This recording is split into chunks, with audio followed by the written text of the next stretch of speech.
So most doctors think the CaRMS is just one big match, but this is the truth. There are 4 distinct pathways into Canadian residency and specialization so far as CaRMS is concerned. And today I will show you each one of them through the stories of 4 different candidates. So 4 pathways to specialization in CaRMS, 4 different candidates. And you're going to meet characters like Dr. Sarah, Dr. James, Dr. Maria, and Dr. Daniel. Along the way, you're going to learn exactly how the various matching options work. Like you hear something like the R1 match. What does it mean? You hear something like the 4 subspecialization match, the family medicine enhanced skills match, and the spring subspecialization match. How do they all work? And what I really want you to know is that by the end of this conversation, you will know which pathway you belong to. So let's start with the biggest pathway, which is known to almost everyone, and it is called the R1 main residency match.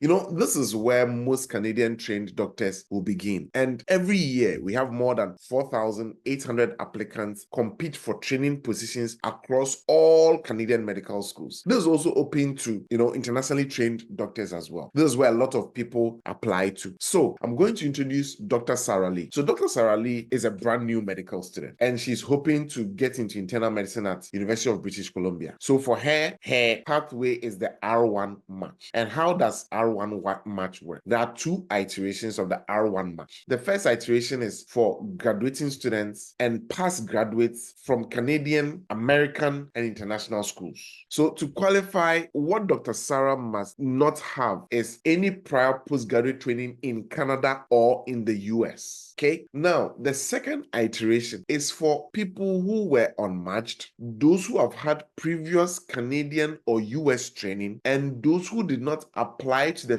first iteration in the R1 match. So this match is the entry point for new doctors and for most careers in Canada. So that's how I want you to think about it. Okay, so let me put Dr. Sarah aside. Now I want to introduce Dr. James Patel. Dr. James Patel, think about him this way. He is already going through his core internal medicine residency. So he's already a resident, but he wants to subspecialize in, say, cardiology. Okay, so the pathway that Dr. James Patel will take is what we call the fall subspecialty residency match, or what you see as an acronym FSRM. Now, this match is designed for residents who are already in training in Canada and who want to move into a subspecialty like cardiology. Now, this residency match as well runs in 2 iterations, and up until 2026, this was known as the medicine subspecialty match. But because more disciplines are joining in the fall cycle, it has been renamed as the FSRM match. So for candidates like Dr. James Patel, this is this pathway he's going to use into subspecialty in his chosen field. Now, let's see the next doctor, and this doctor is called Dr. Maria Gomez.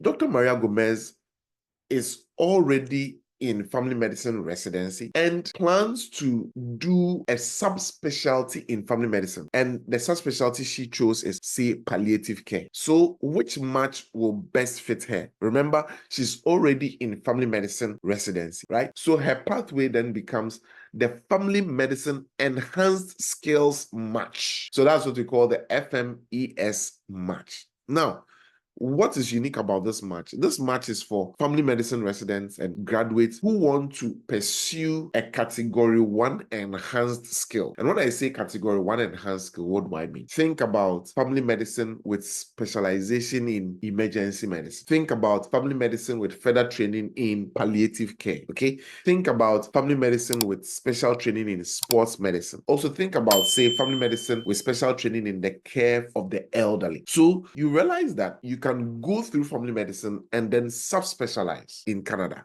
So before 2021, this was called a family medicine emergency medicine match, but it expanded to include all the enhanced skills, and therefore that is why it is named as the FMES. So for doctors like Dr. Maria, this pathway will transform her from a regular family physician who went through training into advanced specialized service while she's still rooted in family medicine. So she can still do family medicine and do her emergency medicine on the side. She can still do family medicine and do palliative care on the side. She can still do family medicine and do her sports medicine or care of the elderly on the side. Now, finally, I want you to meet Dr. Daniel Kim. Dr. Daniel Kim is a pediatrics resident in University of Alberta, and he's aiming for a subspecialty in pediatrics, like pediatric hematology and oncology. So the pathway he has to use is what we call the Spring Subspecialty Residency Match, or SSRM. And like the fall match, this is also for residents who are already in training who want to pursue subspecialties. But this is the key difference. This match happens in the spring cycle,